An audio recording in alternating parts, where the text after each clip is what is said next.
2024ની લોકસભા ચૂંટણીના પાંચમા તબક્કામાં સોમવારે 6 રાજ્યો અને 2 કેન્દ્રશાસિત પ્રદેશોની 49 બેઠકો પર મતદાન થયું હતું, જેમાં કુલ 57.35% મતદાન થયું છે. સૌથી વધુ પશ્ચિમ બંગાળમાં 73% મતદાન થયું, જ્યારે મહારાષ્ટ્રમાં સૌથી ઓછું 48% મતદાન નોંધાયું છે. ત્યારે કુલ 695 ઉમેદવારોના ભાવિ ઈવીએમમાં કેદ થયા છે. પાંચમા તબક્કામાં રાજનાથસિંહ, સ્મૃતિ ઈરાની અને પિયુષ ગોયલ સહિત 9 કેન્દ્રીય મંત્રીઓ મેદાનમાં છે. વાયનાડના સાંસદ રાહુલ ગાંધી પણ રાયબરેલીથી ચૂંટણી લડી રહ્યા છે. તો મતદાન દરમિયાન પશ્ચિમ બંગાળમાં હિંસાની છૂટાછવાયા બનાવો અને ઉત્તર પ્રદેશના એક ગામમાં ચૂંટણીના બહિષ્કાર પણ કરવામાં આવ્યો હતો. બંગાળમાં બીજેપી ટીએમસી સમર્થકોની ઝપાઝપી થઈ હતી.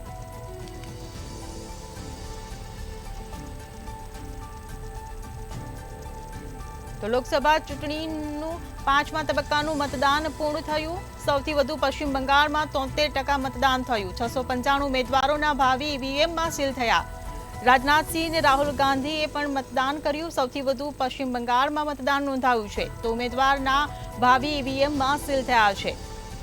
6 રાજ્યો 2 કેન્દ્રશાસિત પ્રદેશોની 49 બેઠકો પર મતદાન થયું છે. પાંચમા તબક્કામાં કુલ 57.35% મતદાન નોંધાયું છે.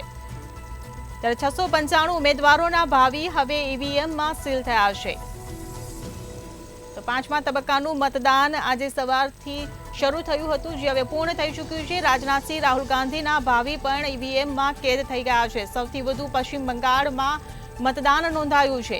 ત્યારે 695 ઉમેદવારોના ભાવિ હવે ઈવીએમમાં સીલ થઈ ચૂક્યા છે અને તમામ ઉમેદવારો જે છે હવે પરિણામોની રાહ જોશે. તો પાંચમા તબક્કામાં કુલ 57.35% મતદાન થયું છે.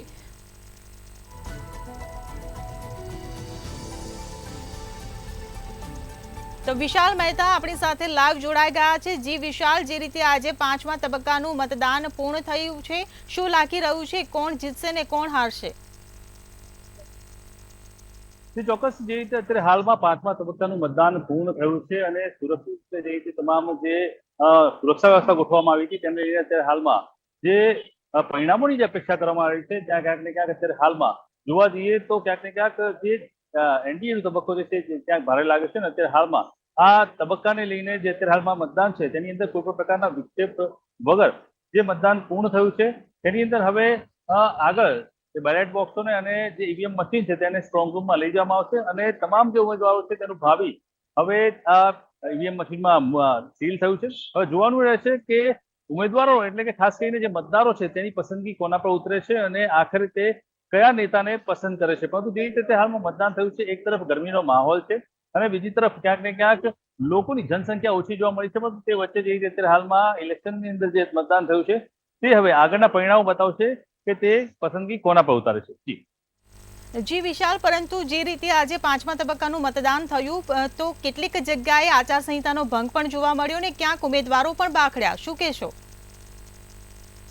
ચોક્કસથી જે રીતે પાંચમા તબક્કાના મતદાનની અંદર ઉમેદવારો બાખડ્યા છે અને ક્યાંક જે ઇલેક્શનના જે નિયમોનું ભંગ થયો છે તેને લઈને કાર્યવાહી કરવામાં આવી છે. પરંતુ અત્યારે હાલમાં જે પરિણામલક્ષી જે કાર્યો જોવા જઈએ અથવા તો જે પાર્ટીઓને લઈને જે અત્યારે હાલમાં ક્યાંક ને ક્યાંક આંતરિક મતભેદો જોવા મળ્યા છે તેને લઈને ઇલેક્શન કમિશનર દ્વારા કાર્યવાહી કરવામાં આવી જ રહી છે.